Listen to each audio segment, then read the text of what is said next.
अपराधी अनिल दुजाना को UP STF ने गुरुवार को एनकाउंटर में ढेर कर दिया। एसटीएफ चीफ अमिताभ यश ने आज इस एनकाउंटर केस में जुड़े कई सवालों के जवाब दिए। उन्होंने बताया कि दुजाना भाड़े पर हत्या, राइवल गैंग की हत्या, अवैध सरिया अवैध खनन का कारोबार जेल से ही चलाता था। टीम को सूचना मिली थी कि ये कोई बड़ी घटना को अंजाम देने की फिराक में है, जिसे लेकर लगातार उस पर नजर थी। दुर्दांत किस्म का अपराधी था। भारी मात्रा में इसने कॉन्ट्रैक्ट किलिंग्स की थी। पूरे पश्चिम यूपी में और उसके आसपास के क्षेत्रों में इसकी भारी वसूली थी। औद्योगिक इकाइयों से, ट्रांसपोर्टरों से, बिल्डरों से ये भारी मात्रा में वसूली किया करता था। इसके अलावा सरिया का धंधा भी करता था, वो भी एक एक्सटॉर्शन का मेथड है। इसके द्वारा जो हत्याएं की गई थी, कई केसेस में वादी और गवाह पर अटैक भी किया गया। कुछ केसेस में इनकी हत्या हुई, कुछ केसेस में ये सर्वाइव कर गए। जो सर्वाइविंग वादी और गवाह थे उनको लगातार यूपी पुलिस द्वारा सुरक्षा भी दी जा रही थी, और जैसे ही ये बाहर आता था उनमें बेचैनी बढ़ जाती थी, क्योंकि उन्हें अपनी जान का खतरा बढ़ा हुआ नज़र आता था।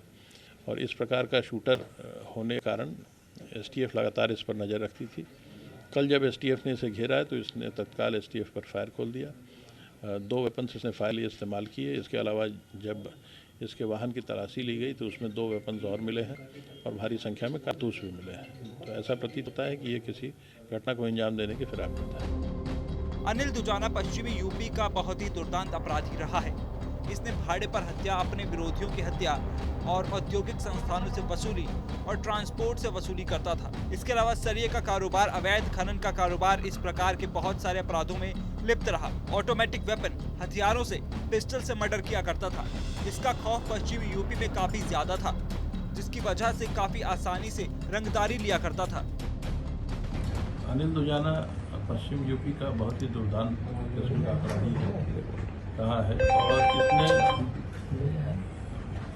भाड़े पर हत्या, अपने विरोधियों की हत्या, गैंग वॉर, औद्योगिक संस्थानों से वसूली, ट्रांसपोर्टरों से वसूली, सरिया अवैध सरिया का कारोबार, अवैध खनन के कारोबार, इस प्रकार के बहुत सारे अपराधों में लिप्त रहा है।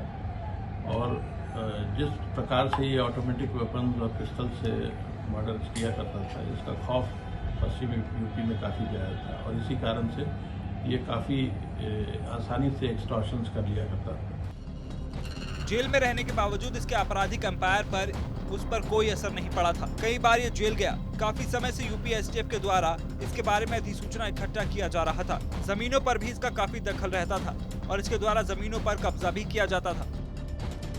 जेल में रहने के बावजूद भी इसका जो आपराधिक एम्पायर है उस पर कोई असर नहीं पड़ता था, और कई बार ये जेल गया।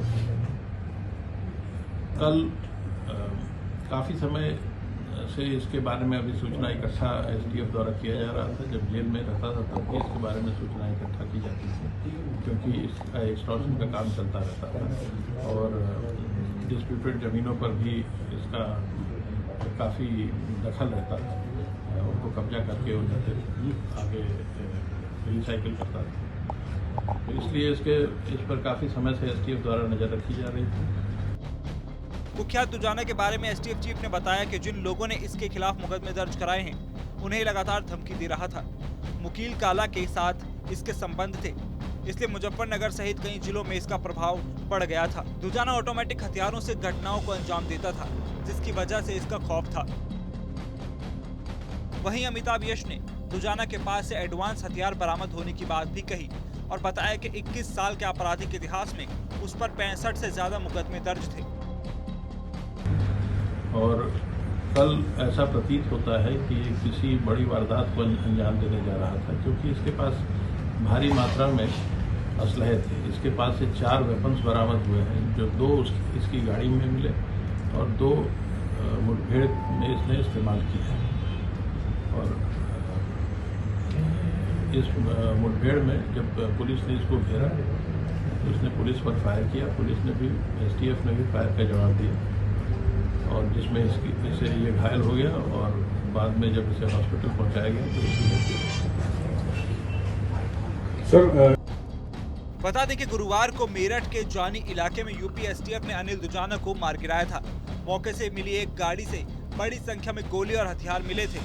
अनिल दुजाना 10 अप्रैल को तिहाड़ जेल से जमानत पर छूटा था। जेल से छूटते ही गवाही देने वाले लोगों को धमकाना शुरू कर दिया था। नोएडा पुलिस ने पिछले दिनों अनिल के खिलाफ 2 मामले दर्ज किए थे।